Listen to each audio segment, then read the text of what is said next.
বন্ধুরা, এখন আমি বানাচ্ছি চা, কারণ বিকালবেলা হয়েছে, মার জন্য বানাচ্ছি। আজকে যেহেতু বাবা নেই, অলরেডি সব কিছু দিয়েই দিয়েছি। এই দেখো, শুধু চা পাত্তাটা দিইনি, আমি না গুড় দিয়ে খাই, গুড়টা দিয়েছি, গুড় দিয়েছি আর হচ্ছে ওই আদা দিয়েছি।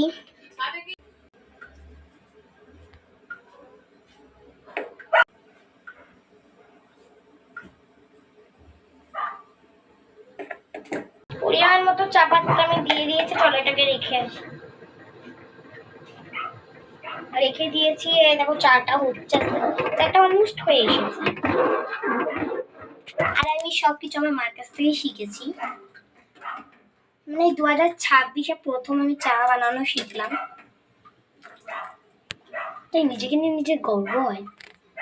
তো আমাদের চা রেডি হয়ে গেছে।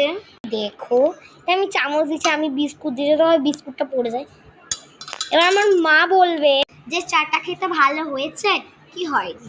দেখো, আমার মা এটা মুড়িও মাখিয়ে নিয়ে চলে এসছে। দেখো, এবার মা আমার টেস্ট করবে।